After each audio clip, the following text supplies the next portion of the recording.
নমস্কার, অপরাহ্নের সূর্যতে আপনাদের আরও একবার অনেক অনেক স্বাগত। আজ বিশ্বকর্মা পুজো।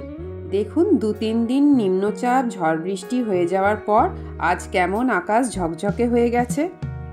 আজ সকালে আকাশটা দেখেই মনটা আনন্দে ভরে উঠল। আজ যে ঘুড়ি ওড়ানোর দিন। বাচ্চা ছেলেরা আবার অনেক বড়রাও কিন্তু ঘুড়ি ওড়ানোর জন্য আজকের দিনটার অপেক্ষা করে। তাই তাদের জন্য আজকের এই ঝকঝকে আকাশ ওপরওয়ালার দেওয়া পুরস্কার। দেখুন সকালটা কি সুন্দরভাবে শুরু হলো।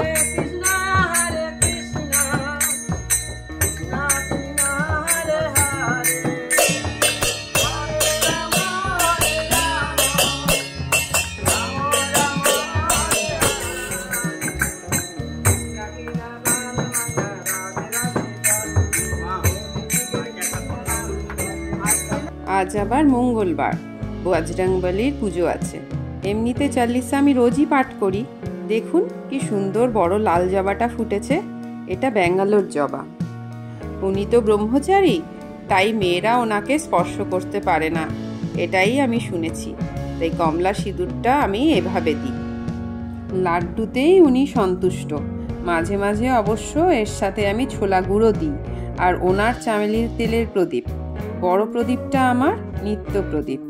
বজরংবলীর পুজোর বেশিরভাগ আচারই আমি আমার বন্ধু সুতপার কাছ থেকে শিখেছি। কদিন ধরে জ্বর সর্দি কাশি থেকে ওঠার পর না কিছুই খেতে রুচি হচ্ছে না, পলতা পাতা পাচ্ছি না। শিউলি গাছ তো আমার বাগানেই আছে, কিন্তু এখন ওই গাছটায় পাতা ছিঁড়তে গিয়ে ওকে আঘাত করতে ইচ্ছা করলো না। আর 20 দিন পর তো মায়ের পুজোর জন্য ও তো নিজেকে প্রস্তুত করছে বলুন। বাড়িতে একটা বাতাবি লেবু ছিল, ভাবলাম ওটাকে যদি ভালো করে মাখা যায় কেমন হয়। বেশ কাঁচা লঙ্কা কুচি, বিট নুন আর মিষ্টি দিয়ে ভালো করে মাখলাম।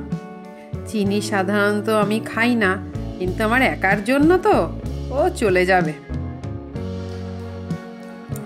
বেশ জম্পেশ করে মেখে একা একা বসে দেখুন কেমন খাচ্ছি।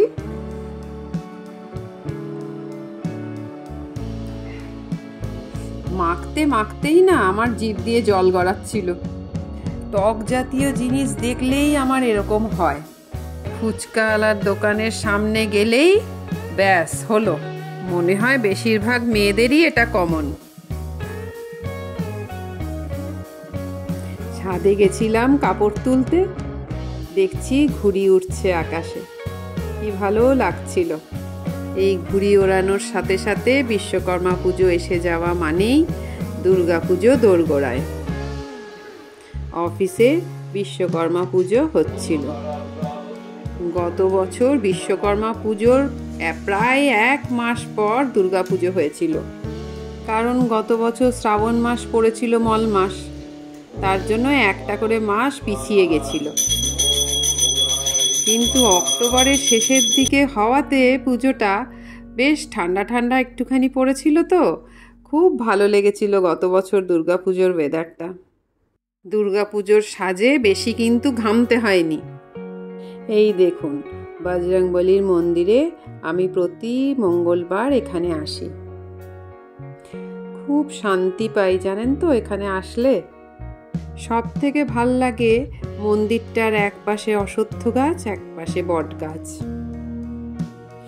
বলে নাকি অশ্বত্থ গাছের তলায় শনি মঙ্গলবার প্রদীপ জ্বালালে, চামেলির তেলের প্রদীপ জ্বালালে নাকি সংকট নাশ হয়।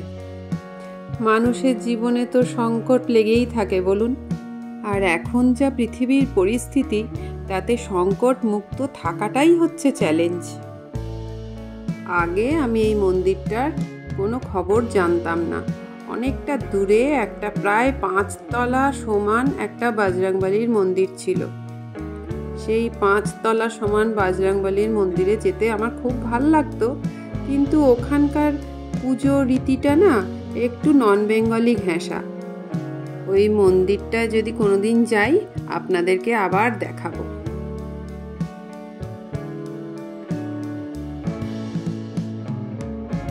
ওটা একটু দূর পড়ে যায়, তবে ওই যে বলছিলাম না একটু ওখানকার পুজোর পদ্ধতিগুলো একটু নন বেঙ্গলি স্টাইলের, তাই আমার এইখানে একটু ভালো লাগে, কারণ এখানে বাঙালি উপায়ে মানে আমরা যেরকম আর কি সংকল্প নামগোত্র দিয়ে পুজো দিই সেই রকম পুজো এখানে করা হয়, তাই এখানে একটুখানি আমার শান্তি লাগে। এই যে অশ্বত্থ গাছের গোড়ায় আমি চামেলির তেলের প্রদীপ দিয়ে পুজো দিলাম,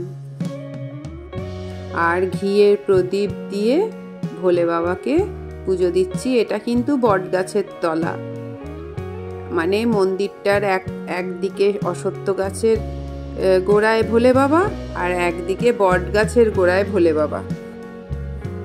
মন্দিরটা বেশি বড় না, কিন্তু ছোটর মধ্যেই এত সুন্দর ব্যবস্থা, মনটা সত্যি আমার খুব ভালো লাগে।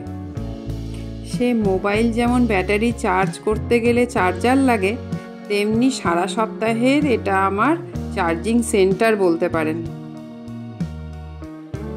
রাস্তার একদম ওপরেই মন্দিরটা, কিন্তু মন্দিরটার ভেতরে মানে গেটটার ভেতর দিয়ে ঢুকলেই এই জায়গাটায় যেন একটা অদ্ভুত ঠান্ডা শান্ত একটা পরিবেশ।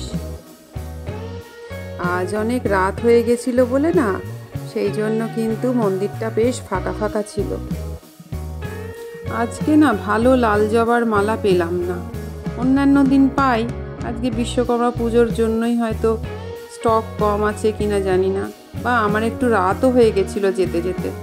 ভালো মালাটা দিতে পারলে বেশ সেদিন যেন খুব মনটা যেন খুশি খুশি লাগে। আজকে সেটা হলো না, ফুলের দোকানে সেরকম ফুলের মালাই ছিল না। অনেক অল্প বয়সী ছেলেদের মেয়েদের দেখি এখানে এসে পুজো প্রার্থনা করতে। অসুবিধা কষ্ট নিয়েই তো সংসারের জীবনে পথ চলা, তাই দেখেছি যে নতুন প্রজন্মের মধ্যেও কিন্তু ঈশ্বরের প্রতি বিশ্বাস এখনও আছে। কোনো মঙ্গলবার যদি আমার হাজব্যান্ড অফিস থেকে আসতে দেরি করেন, এই মন্দিরে আসা না হয়, আমার খুব মন খারাপ হয়ে যায় সারা সপ্তাহ ধরে। আমার ভালো লাগার বিষয়গুলো তো আপনাদের কাছে এখন সবই শেয়ার করছি মোটামুটি, তাই এটাও শেয়ার করলাম। আজকের মতো এতটুকুই, দেখা হচ্ছে আবার পরের ব্লগে। আপনারা কিন্তু সবাই ভালো থাকবেন আর সবাইকে ভালো রাখবেন।